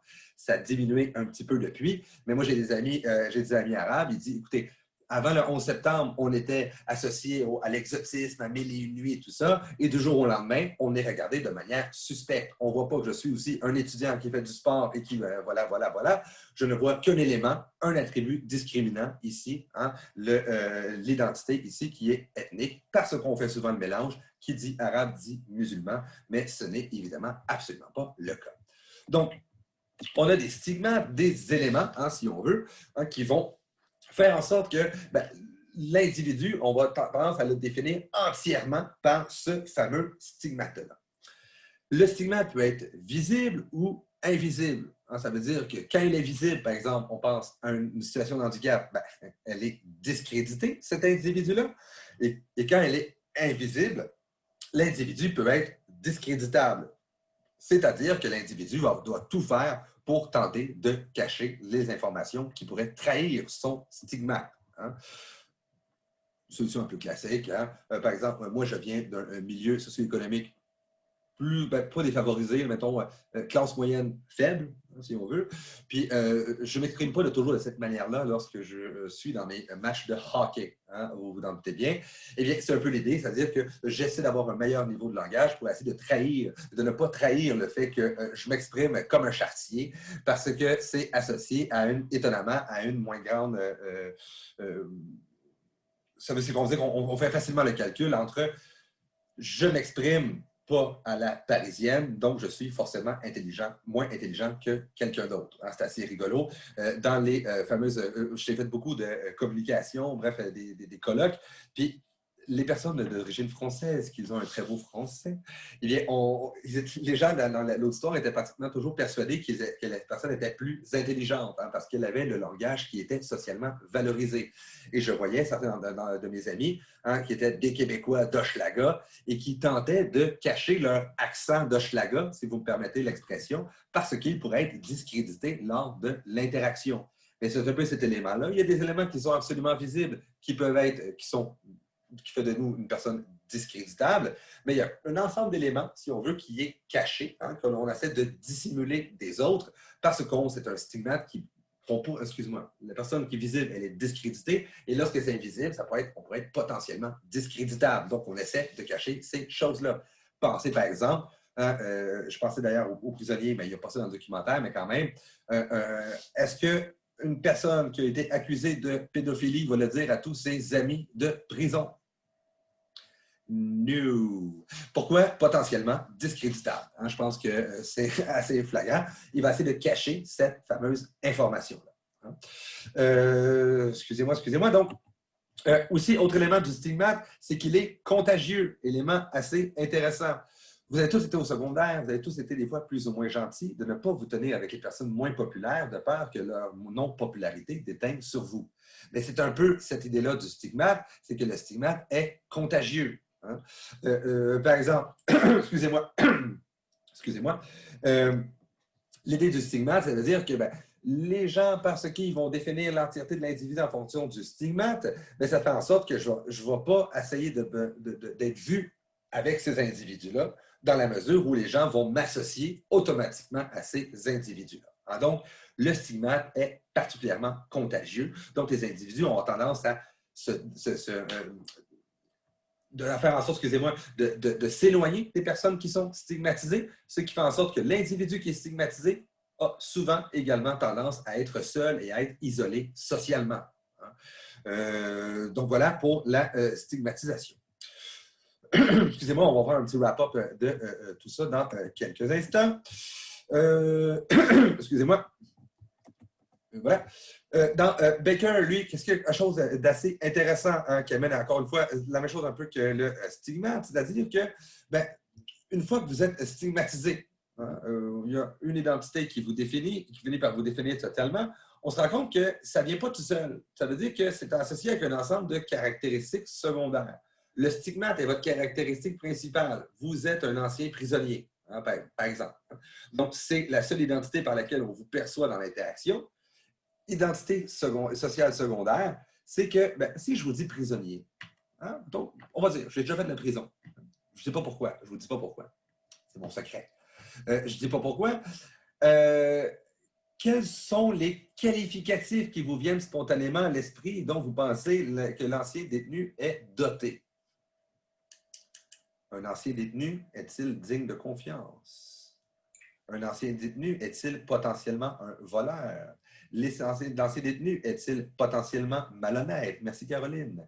Un ancien détenu est-il potentiellement violent? Donc, voyez-vous, il y a un ensemble de caractéristiques secondaires qui sont associées à la catégorie ancien détenu, qui finit par définir l'entièreté de la personne. Et là, vous vous doutez bien, la difficulté de réinsertion pour ces individus-là. On leur dit, tu as fait ta peine, tu as fait la prison, tu as payé ta peine à la société, parce que tu as fait, on va dire, tant d'années, tu vas te réinsérer socialement. Et là, on te demande dans un CV la fameuse case, avez-vous déjà été condamné pour un crime commis au Canada? Vous n'avez pas le choix de cocher oui.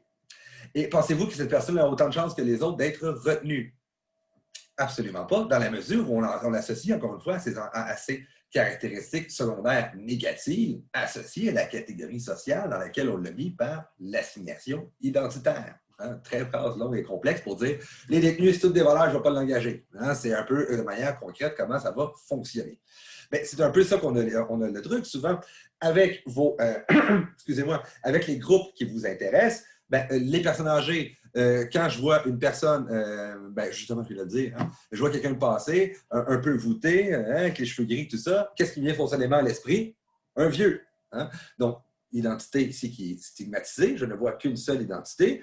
Est-ce que les vieux sont actifs? Est-ce qu'ils participent à la vie citoyenne? Est-ce qu'ils consomment à fond pour l'économie? Vous voyez un peu l'idée? Ben, là, je ne sais pas. Je ne dis pas que c'est vrai ce que je dis, hein, ce n'est pas l'idée.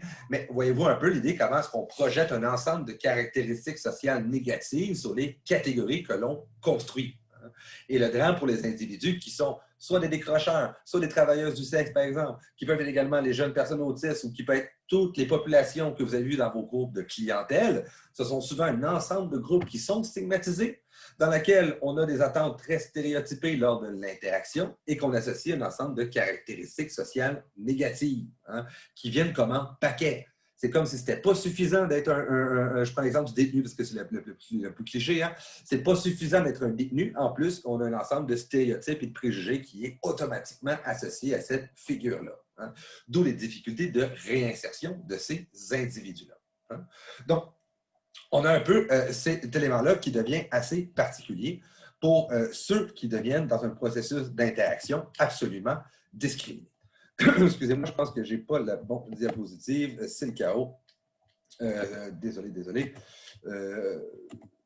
Donc, voilà. J'en ai quelques-uns des exemples des identités sociales négatives. Ben, ici, c'est l'exemple des... je prends juste quelques exemples en rafale, hein, juste pour voir un peu qu'est-ce que c'est. Vous savez que le Canada a une superbe réputation à l'international, comme quoi on est vraiment gentil, qu'on respecte les groupes des minorités ethniques. Or, c'est absolument faux. On va voir un peu. Et également, je ne sais pas si vous savez qu'il y a eu des camps de concentration des Japonais pendant la Deuxième Guerre mondiale. Camps de concentration, pas à l'allemande, c'est-à-dire qu'on les élimine physiquement, mais où est-ce qu'on les concentre massivement. Donc, qu'est-ce qui s'est passé la Deuxième Guerre mondiale, même avant que le Japon déclare la guerre au Canada? On a saisi, surtout en Colombie-Britannique, où est-ce que se concentrait la majorité des Chinois et des Japonais, surtout des Japonais à l'époque, on a saisi l'entièreté de leur avoir, parce qu'ils étaient, pourquoi? Identité sociale de Japonais. Qu'est-ce qui vient à l'époque avec ça? C'est potentiellement davantage un Japonais qu'un Canadien, donc potentiellement un traître. Vous voyez comment ça va relativement vite, ces choses-là? Donc, on a spolier ces individus-là, on a enlevé leurs bateaux, il y avait beaucoup de bateaux de pêche, on a enlevé les bateaux de pêche, enlevé leurs possessions et tout ça, on les a détenus tout simplement dans des centres jusqu'à la fin de la guerre. Hein. Donc, petite histoire ici bien canadienne, et, excusez-moi,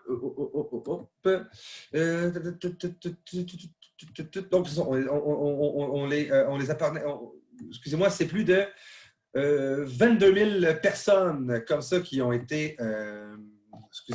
22 000 personnes comme ça qui ont été incarcérées pendant la guerre. Tous leurs biens ont été saisis et ont été vendus aux plus offrants. Vous ne serez pas étonné d'apprendre que les plus offrants, c'était essentiellement de bons petits blancs de la Colombie-Britannique, bien canadiens et anglophones. Hein, parce que c'était là-bas, au Québec, on a fait pareil, mais bon, ça a été des francophones pour cette époque. Donc, on a un peu l'idée. Qu'est-ce qui était jugé ici? C'est-tu la personne? Ah, mais est-ce qu'il est vraiment une bonne personne qui fait du bénéfice? Non, il est un Japonais. Donc, voyez-vous un peu l'idée du poids des identités sociales. Deuxième exemple que vous connaissez également, sur lesquels on va revenir dans notre session, sur les Autochtones. A-t-on bien traité les Autochtones au Canada? Je vais vous en douter, ça c'est mon sourire de malaise que je vous fais en ce moment. Eh bien, même situation. Excusez-moi. Parce qu'ils étaient des Autochtones, on les associait pendant longtemps à la figure de l'ennemi, au sauvage. Donc, il y avait d'ailleurs deux grandes catégories, le gentil sauvage et le méchant sauvage. Le gentil sauvage qui aime les arbres et qui traite beaucoup sur toute la médecine traditionnelle et les tentes de sudation, la figure sympathique du gentil sauvage à l'époque, et le méchant sauvage qui aime beaucoup scalper les jésuites. Donc, on avait ces deux grandes figures-là. On va revenir un peu sur ces trucs-là pendant le cours sur la diversité culturelle.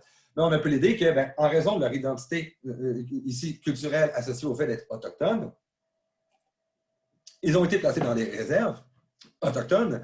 T'as-tu 2 cours de suite que je pense pas que je vais mourir? Il me semble que oui. Hein? OK, merci. Ça devrait passer. Ah ben, tôt ou tard, je vais mourir. C'est ça qui va se passer. Mais revenons un peu sur le truc ici. Allons.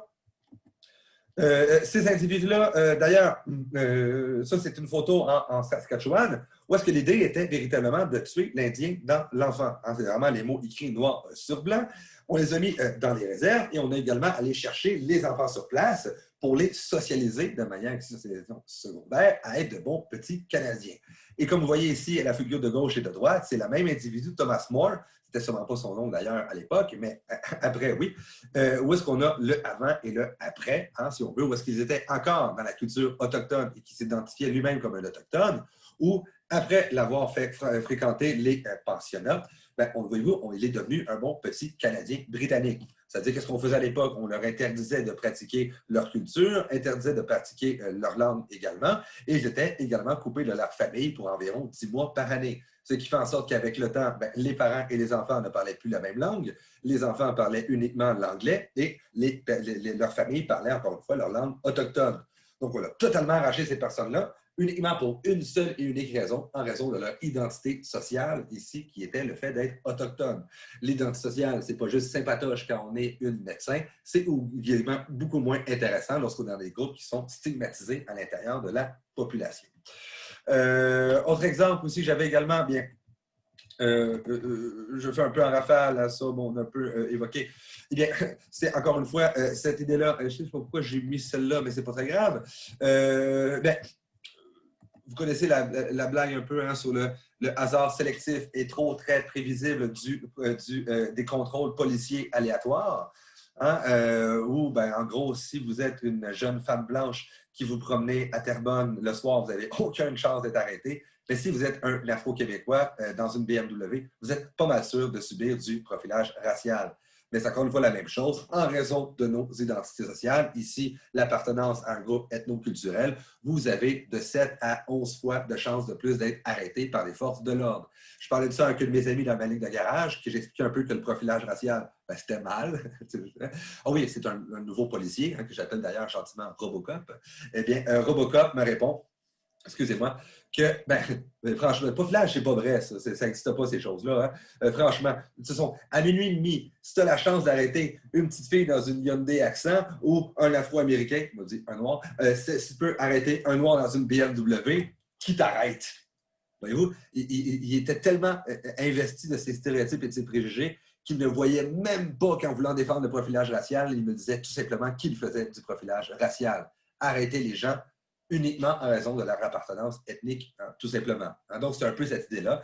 La même chose, par exemple, ben, quand vous allez aux douanes, vous avez beaucoup plus de chances d'être on va prendre un petit truc aléatoire hein, quand vous êtes une personne arabe que si vous êtes une personne blanche. Hein, c'est absolument flagrant. Hein. Donc, on a un peu ce truc-là qui est relativement particulier. La même chose, hein, sûrement, je parle ici aux gars, hein, quand vous étiez plus jeune, vous avez sûrement des petites voitures de sport avec vos casquettes par en arrière. Est-ce que vous faisiez plus arrêter par la police que maintenant avec votre voiture plus familiale, un peu si on veut? Ben, moi, j'avais une belle petite Honda Civic coupée verte à l'époque avec une casquette par en arrière dans le temps que je coupais bien gros sur Eminem. Eh bien, je me faisais énormément arrêter par la police. Eh bien, maintenant, quand j'ai ma Nissan Altima avec ma coupe de cheveux un peu plate puis tout ça, eh bien, je ne me fais jamais arrêter par la police, ni même pour des contrôles de routine. Ça fait 1 mois et demi que je roule avec un de mes 2 phares brûlés arrière. Jamais je me suis fait arrêter. Je sais très bien que si j'étais un jeune Afro-Québécois, si j'étais un jeune Arabe ou si j'étais tout simplement souvent ces deux groupes-là ou un autochtone, ben, il y a des mots de bonne chance que la police aurait dit « Ah, c'est un contrôle de routine et tout ça. Ben, » On voit un peu que l'identité sociale, on va le voir plus tard hein, dans la session, l'identité sociale de la personne est souvent beaucoup plus importante que le crime qui est réellement commis. Hein. Vous savez, j'ai déjà dit que je suis un fumeur, donc catégorisation sociale. Plusieurs d'entre vous m'ont classé dans la catégorie des mauvaises personnes. J'aime aussi fumer devant les enfants. Non, c'est pas vrai. Juste assez de mettre dans la classe vraiment des mauvaises personnes.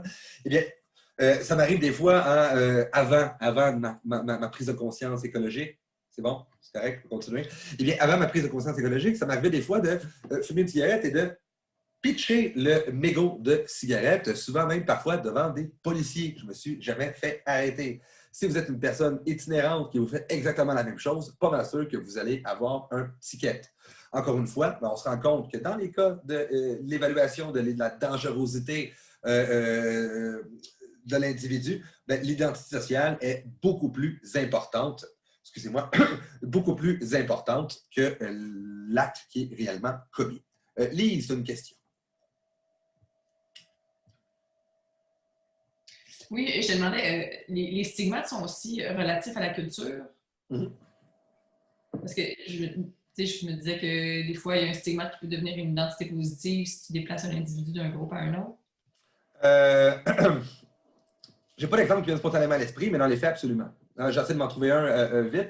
Mais par exemple, on a longtemps associé en Occident le fait de vivre une dépression comme étant une personne faible. Hein? Je ne vous apprends rien, là, je pense. Là. Vous avez longtemps été ce discours-là. Hein? Mais on voit qu'aujourd'hui, c'est plus nécessairement le cas. Hein? Mais par contre, si on prend une personne qui est en situation, par exemple, de dépression et qu'on l'amène dans d'autres cultures à travers la planète, il va toujours être considéré comme une personne faible. Hein? Si je prends, mettons, un stigmate qui serait positif, tout le mouvement, par exemple, LGBT en Russie, en gros, vous êtes dans le trouble si vous êtes dans le mouvement LGBT. Hein? Donc, mais si vous êtes ici, par exemple, une personne qui se revendique comme étant queer, si elle est en Russie, elle va être ostracisée, emprisonnée et dans certains endroits, peut-être même assassinée, tout simplement. Et ici, peut être une personne absolument valorisée, qui est authentique, qui vit sa vraie vie et qui vit, justement, pleinement son existence sur Terre, si on veut. Donc, on voit effectivement, les stigmates dépendent énormément du contexte dans lequel ils se déploient. Donc, il n'y a pas de stigmate en soi. Il y a vraiment juste un stigmate à une époque, à un moment donné. Hein. Comme longtemps, par exemple, l'homosexualité était vraiment un stigmate social.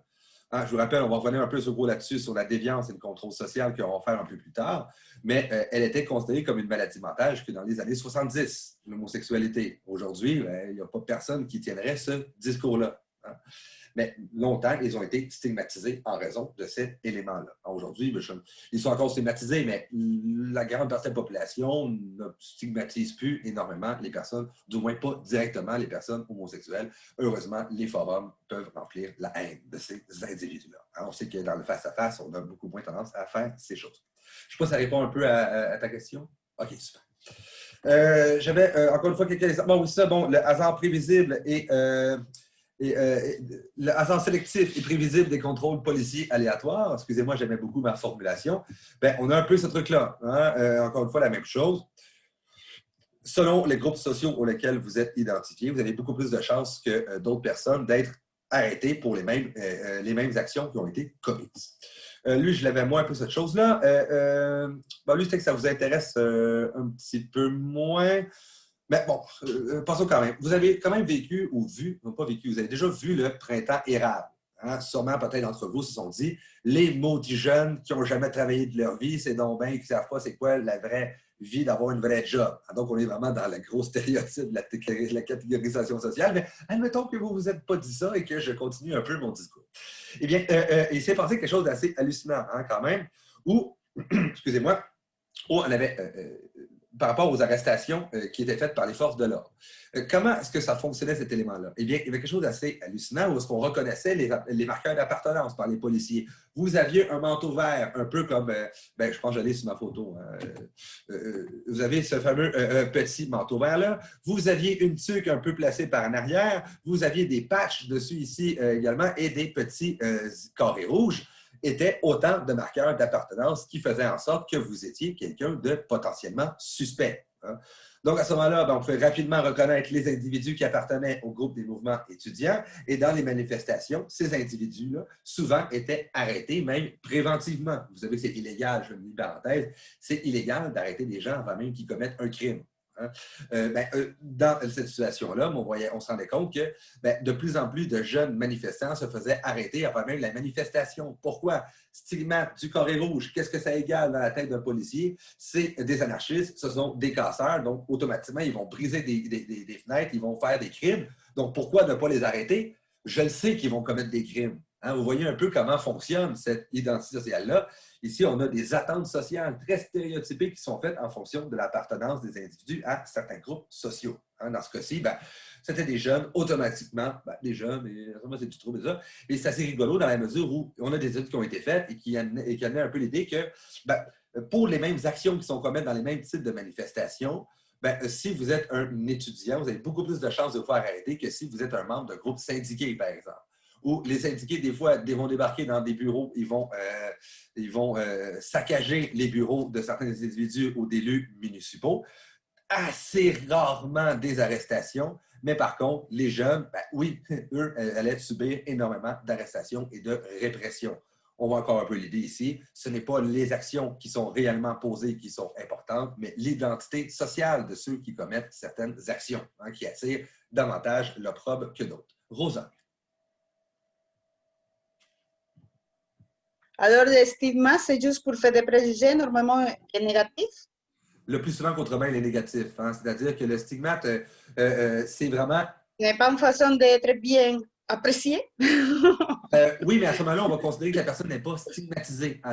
On va dire qu'elle a une identité sociale valorisée.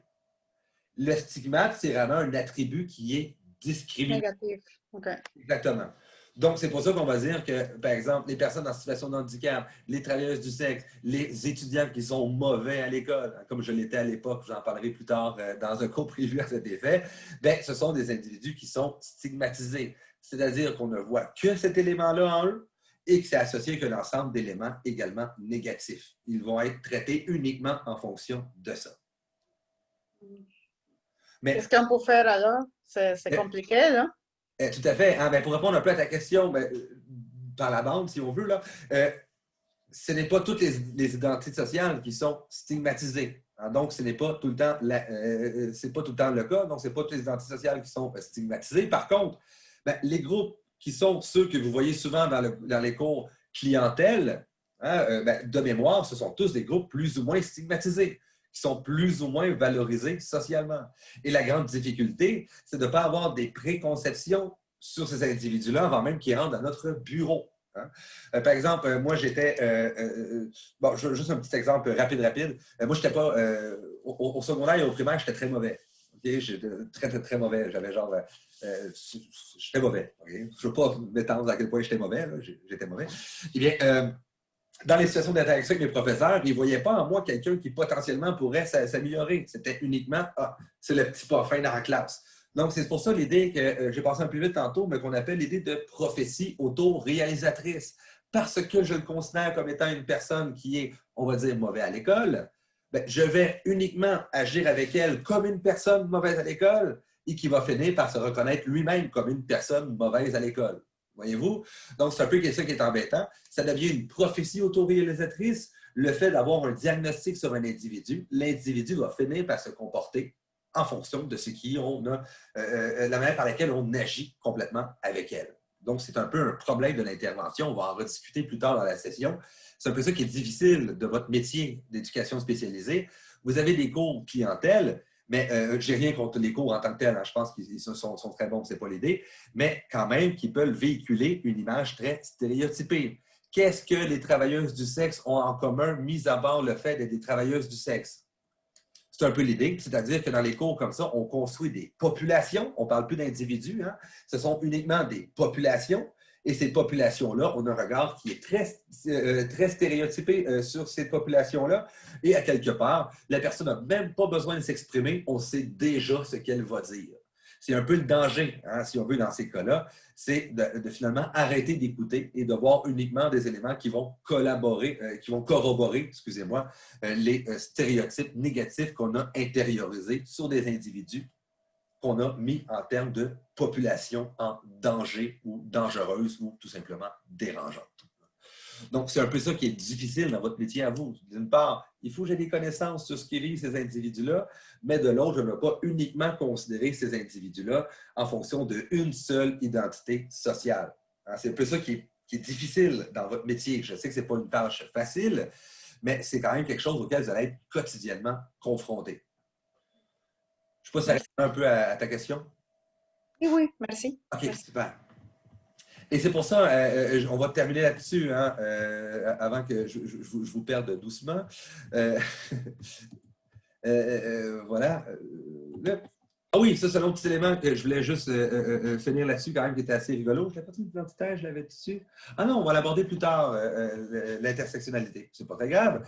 Ben, c'est un peu ça qui est rigolo, hein? C'est-à-dire, ben, par exemple, parce spontanément, vous avez sûrement vu dans les métiers, hein, excusez-moi, dans les médias, comment la manière par laquelle on traite ceux qui font de l'évasion fiscale versus ceux qui, justement, fraudent le bien-être social. À quel point qu'on est particulièrement difficile, hein, collectivement envers les fameux fraudeurs de l'assistance sociale. Et de l'autre, on a tendance à considérer ceux qui font l'évasion fiscale comme étant, ils sont donc bien intelligents d'avoir réussi à ne pas payer d'impôts. Aux mêmes actions, selon l'identité de la personne, on va avoir une réaction complètement différente. C'est ça le poids des identités sociales. Ça veut dire que les gens, on va agir avec les individus en fonction de ce qu'on des entités sociales que l'on voit en elles. Tout simplement, c'est un peu cette idée-là. C'est pour ça que moi j'avais fait j'avais fait ma maîtrise sur les utilisateurs de drogues injectables, puis je voulais faire justement ma thèse sur les pharmaciens qui consomment des drogues. Pourquoi? Bien, parce qu'on voit que les utilisateurs de drogues injectables sont quand même de la répression policière et ils ne sont pas considérés comme appartenant au haut du pavé, vous en conviendrez. Et souvent, ils étaient arrêtés, tout ça. Hein, donc, ils subaient vraiment tout le prohibitionnisme. Mais de l'autre côté, ben, on a des cas assez fascinants de pharmaciens qui, parce que j'avais accès, hein, eux ont un petit tribunal à eux, en fond. Hein, c'est le tribunal, j'ai oublié le nom, excusez-moi, mais c'est un tribunal juste professionnel, si on veut, là, pour les médecins comme pour les pharmaciens. Bref, des individus qui sont pris à voler des médicaments. Hein, ça veut une autre étiquette pour dire des drogues, hein, ça a des effets psychoactifs, hein, qui volaient des médicaments de leur inventaire, vendaient sous la table des médicaments et en faisaient également usage. Alors, donc, on a un peu l'idée, OK, j'ai des utilisateurs de drogues injectables, hein, des utilisateurs de drogues au sens large, et de l'autre, des pharmaciens, ils font les mêmes actions. Est-ce qu'on a la même vision de ces deux groupes d'individus-là?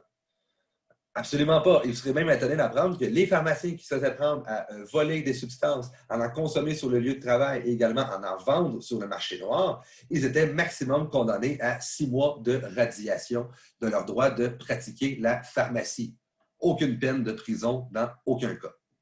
Donc, on dit un peu, peut-être encore une fois, l'identité de celui qui commet le crime est peut-être plus importante que le crime qui est réellement commis. Hein? Donc, c'est un peu vers ça que je voulais m'enligner, mais heureusement ou malheureusement, hein, j'ai commencé à enseigner au cégep. Donc, j'aimerais terminer là-dessus sur l'idée de... Excusez-moi. Voilà.